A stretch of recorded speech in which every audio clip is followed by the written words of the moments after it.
네, 안녕하십니까. 저는 안전보건공단 임정원의 박보민 과장입니다. 만나서 반갑습니다. 네, 저는 오늘 그 산업안전보건법에 따른 산업용 로봇의 안전 관련 법령이라든지 또 저희 관련 재해 사례 등에 대해서 간략하게 말씀을 드리겠습니다. 제 발표는 다음과 같은 순서로 진행될 예정입니다. 먼저 산업용 로봇의 재해 현황 및 사례에 대해서 간략하게 말씀을 드리고요. 관련된 안전보건규칙 제223조의 내용에 대해서 말씀을 드릴 예정입니다. 마지막으로는 산업안전보건법이 전부 개정됨에 따라서 이제 안전인증 대상으로 편입된 로봇 방호장치 인증제도에 대해서 설명을 드리겠습니다. 먼저 산업용 로봇의 재해 현황 및 사례입니다. 이 표를 보시면 아시겠지만 최근 10년간 산업용 로봇의 중대재해 현황을 보면 가장 오른쪽에 있는 2011년부터 가장 왼쪽에 2020년까지 최근 10년간 사망재해가 지속적으로 발생되고 있는 것을 확인하실 수가 있습니다. 이것과 관련해서 저는 이제 4가지의 대표적인 재해 사례를 좀 안내를 해드릴 예정인데요. 관련돼서 보면 사람하고 운전 중인 로봇을 분리하지 않음에 따른 재해 사례들을 좀 말씀을 드리겠습니다. 첫 번째로는 로봇의 가동이 원활하지 않아서 확인하기 위해 로봇을 정지하지 않은 상태로 방책 내부에 진입하였다가 끼임 재해로 사망한 사건입니다. 이 재해 원인은 일단 로봇을 정지하지 않은 상태에서 위험 공간에 출입을 한 것이 있겠고요.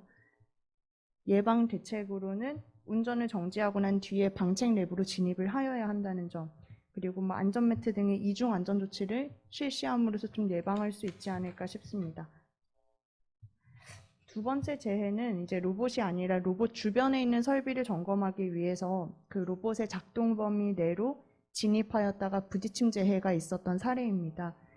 이거는 이제 로봇 주변으로 방책 자체가 설치되지 않음에 따른 이제 재해이고요.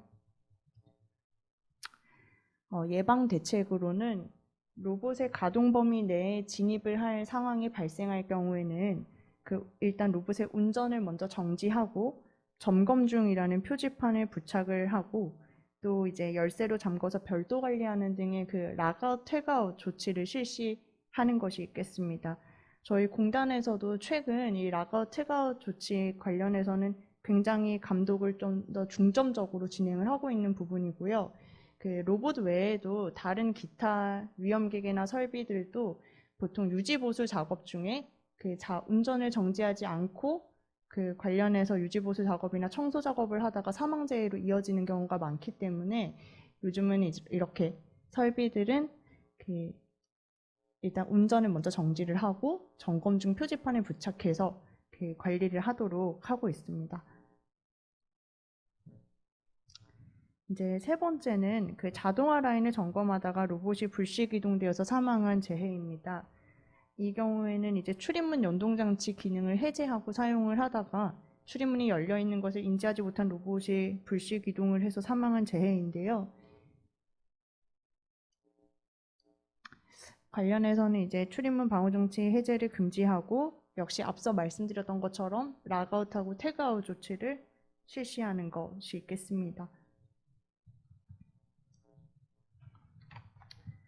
네, 마지막 재해 사례입니다. 마지막 재해 사례는 이제 용접 불량을 검사하기 위해서 작은 계급으로 작업자가 진입을 하였다가 로봇 작동 반경 내에 이제 끼어서 사망을 한 재해입니다. 이 경우에는 이제 계급을 그대로 방치해 둔 것이 가장 큰 재해 원인 중에 하나이겠고요. 예방 대책으로는 계급을 좀 작업자가 출입할 수 없도록 보완을 하는 조치, 그리고 또 앞서 말씀드린 것처럼 가장 중요한 수리 검사나 아니면 조정, 청소, 급유 등 로봇의 작동 범위 내로 출입을 할 우려가 있을 경우에는 로봇의 운전을 먼저 정지를 시키고 그 다음에 점검 중 표지판을 붙여서 열쇠로 잠그고 별도 관리하는 방안이 있겠습니다. 제가 앞서 말씀드렸던 이 4가지 대표적인 재해 사례가 있는데 이거 외에도 제가 말씀드리지 않은 많은 재해들이 다 동일한 사유로 이제 발생된 재해들입니다. 그 가장 큰 원인은 아마 작동 중인 로봇과 사람을 분리 조치하지 않은 게 클 텐데요. 이런 것과 관련돼서 대표적인 산업안전보건법령이 바로 산업안전보건 기준에 관한 규칙 제223조의 내용입니다. 그래서 이 부분에 대해서 또 말씀을 드리겠습니다.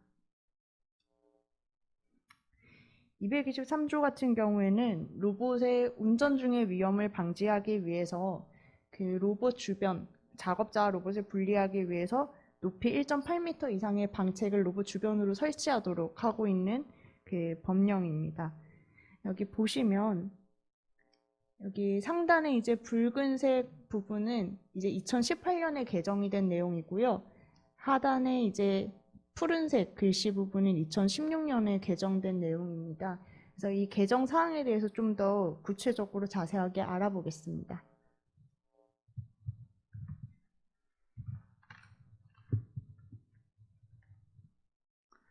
네, 2018년 개정 내용 그 붉은색 글씨 그 중간에 있던 것들을 보면 사실 이제 이 법이 개정되기 전에는 그 산업용 로봇을 사용하는 사업주는 안전 매트도 설치하여야 되고요. 그 다음에 높이 1.8m 이상의 방책도 함께 설치를 하도록 규정을 하고 있었습니다. 그러니까 다시 말하면 방책을 설치함으로써 보호 영역을 설정을 하고 그 보호 영역 내부에 이제 진입을 할 경우에는 또 안전 매트가 설치되어 있어서 이중 안전 조치를 실시하도록 하고 있었는데요. 이제 이 부분은 이제 안전 매트와 방책 동시에 설치하는 것이 아니라 높이 1.8m 이상의 방책 설치하는 건 이거는 그대로 살아 있고 그 다음에 방책을 설치할 수 없는 일부 구간에 대해서만 감응형 방호 장치를 설치하도록 좀 완화가 된 조항입니다. 그래서 이를테면 이제 컨베이어 시스템 같은 것이 설치되어 있어서 방책을 물리적으로 설치할 수 없는 그러한 일부 구간에 대해서는 감응형 방호 장치를 설치할 수 있도록 허용을 하고 있는 개정 내용입니다. 2016년 개정 내용을 보시면 이제 앞서서 말씀드렸던 부분을 한번 다시 확인을 해보겠습니다. 일단 산업용 로봇을 사용하는 사업주는 높이 1.8m 이상의 방책을 로봇 주변 둘레에 설치를 하도록 하고 있는데요. 그 협동 로봇이라고 해서 그 협동 운전 기능을 가진 사람하고 로봇이 방책 없이 같은 작업 공간을 공유해서 작업할 수 있는 그러한 로봇의 경우는 로봇 특성 자체가 사람하고 협업해서 작업을 하는 것이다 보니까 방책을 설치할 수 없는 그러한 이유가 있었고요. 이제 그것을 이제 고용노동부에서 받아들여서 그 산업표준화법 제12조에 따른 한국산업표준에서 정하고 있는 안전기준 또는 국제적으로 통용되는 안전기준에 부합한다고 인정하는 경우에는 이러한 1.8m 이상의 방책을 설치해야 되는 조건을 면제해주겠다라고 개정을 한 부분입니다. 그래서 보시면 그러한 이제 협동운전 로봇에 대해서 그 적용을 하고 있는 이 후단의 단서 조항을 조금 더 자세히 살펴보면 한국산업표준에서 정하고 있는 안전기준 또는 국제적으로 통용되는 안전기준에 부합하다고 인정하는 경우를 어떻게 해석하면 좋으냐 이렇게 고용노동부로 질의를 했고요. 거기에 대한 고용노동부의 답변을 보면 이 안전기준이라고 하면 그 KS 또는 ISO 기준으로 해서 그 1018-12 여기 계신 많은 분들이 이미 알고 계시겠지만 그 산업용 로봇의 그 본체 또는 그 시스템에 대한 안전 기준이 있어요. 그런 그 국제 표준에 따라서 모두 안전성을 확인을 받은 경우다라고 이렇게 해석을 했습니다. 그래서 이제 이 답변을 받아본 이제 민원인께서는 이제 재차 질의를 하신 거예요. 그럼 이렇게 그 안전성을 확인받았다고 인정하는 경우는 어떤 경우인지, 어느 기관에서 확인을 받아야 하는지, 그리고 외국의 인증을 받았다면 이러한 별도의 확인 절차 없이 설치가 가능한지 이런 거를 또 질의를 했고요. 노동부 답변을 보면 로봇의 제조에 관한 KS 또는 ISO 1018-1 및 로봇 설치에 관한 KS 또는 ISO 1018-2의 기준으로 각각의 안전성을 확인을 할 수 있는 국내외 인증 기관을 통해서 안전 인증을 받은 경우를 안전성을 확인받았다라고 해석을 한다고 했어요. 그래서 이제 결국에는 협동 운전 기능을 가진 산업용 로봇을 사용하기 위해서 방책 없이 사용하기 위해서는 이렇게 제3자 인증을 받아오라 이렇게 해석을 한 케이스입니다. 그래서 여기 국내외 안전인증 기관에 대해서 말씀을 드리면 일단 국외로는 저희 공단하고 MOU를 체결한 TUV 같은 그런 안전인증 기관이 있고요. 국내 인증 기관으로는 한국로봇산업진흥원에서 1018-2에 따른 인증을 작업장 안전인증 제도를 통해서 진행을 하고 있습니다. 그리고 로봇산업진흥원 고시에 따라서 한국로봇사용자협회에서도 지금 현재 이 인증을 진행하고 있습니다.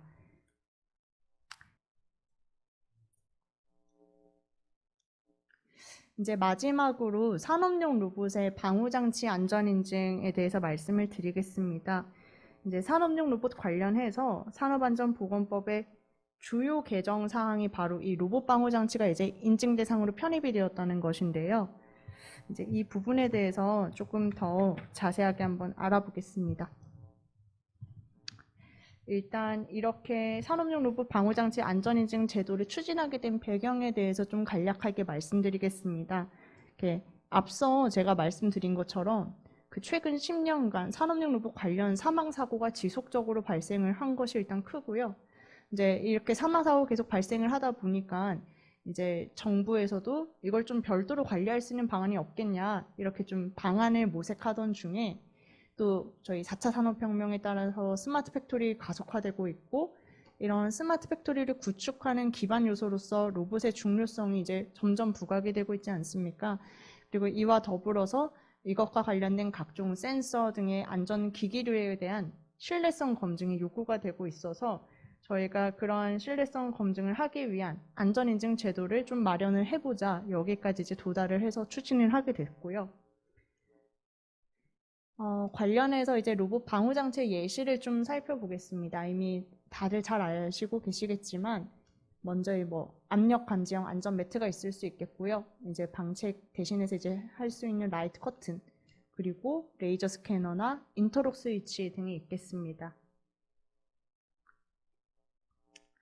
관련된 법령을 좀 먼저 살펴보겠습니다.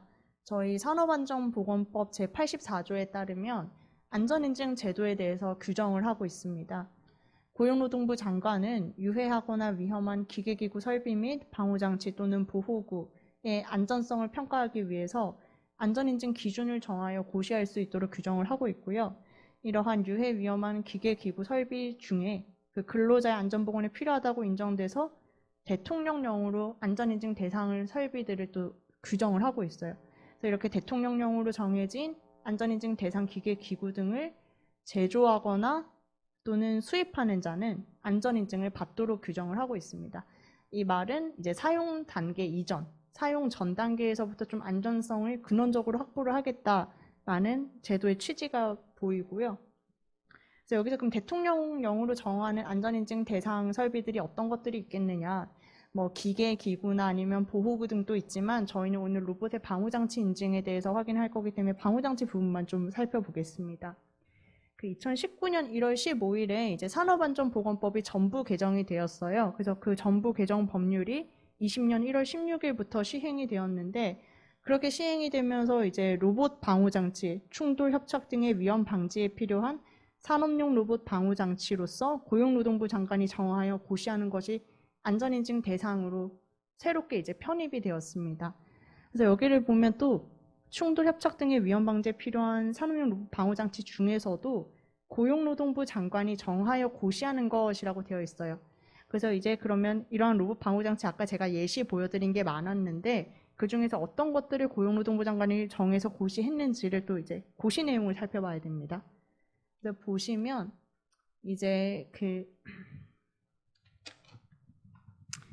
2021년 3월 11일에 요 고시가 개정이 되었어요. 안전인증 자율안전하게 신고의 절차에 관한 고시가 개정이 되어서 충돌 협착 등의 위험 방지에 필요한 산업 로봇 방호장치 중에서도 압력 감지형 안전 매트하고 광전자식 방호장치 라이트 커튼이 일단 우선적으로 안전인증 대상에 편입이 되었습니다.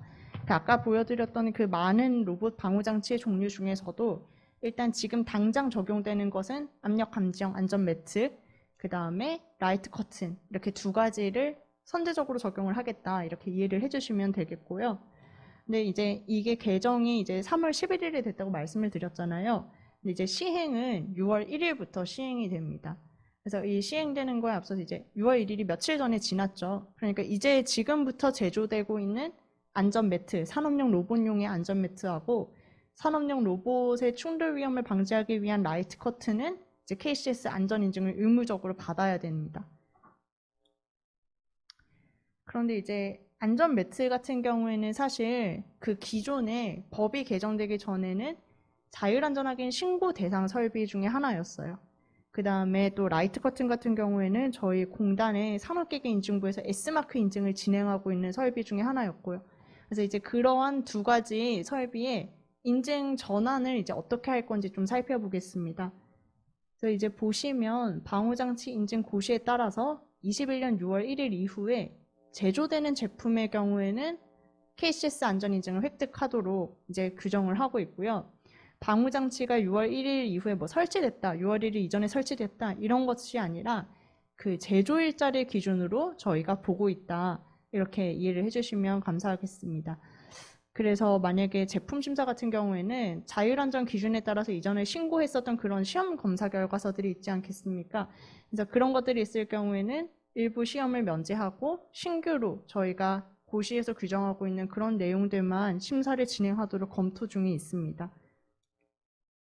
이제 두 번째는 그 S마크 안전인증을 기존에 미리 획득을 했던 그런 라이트 커튼 같은 경우에 KCS 안전인증으로 어떻게 전환을 하느냐 이 부분인데 이 부분 역시 저희 개정고시에 따라서 21년 6월 1일 이후에 제조되는 제품에 한해서 KCS 안전인증을 획득하도록 규정을 하고 있고요.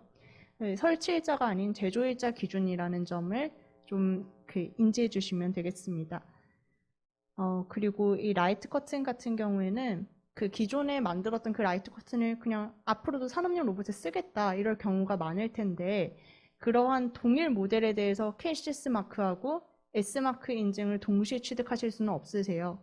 그 이유가 이제 산업안전보건법 제84조 제3항을 보면 S마크 인증을 취득하기 위해서는 일단 인증 대상 기계가 아니어야 돼요. 인증 대상 기계는 아니지만 내가 임의로 그냥 안전성을 확인받고 싶기 때문에 인증을 좀 공단을 통해서 받고 싶다 할 경우에 하는 게 S마크 인증이기 때문에 지금 이미 의무 인증 대상으로 저희가 규정하고 있는 그런 로봇 방호 장치를 S마크를 받으실 수가 없어요. 그런데 이제 그 라이트 커튼을 쓰시는데 이 라이트 커튼을 내가 로봇에 안 쓰고 다른 설비의 라이트 커튼을 쓰실 수도 있잖아요. 그래서 다른 설비 로봇에 안 쓰는 건 내가 S마크를 받고 싶은데 그럼 어떡하냐?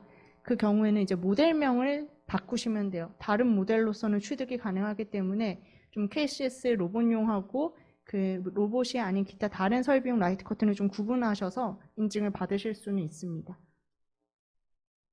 네, 일단 여기까지가 제가 준비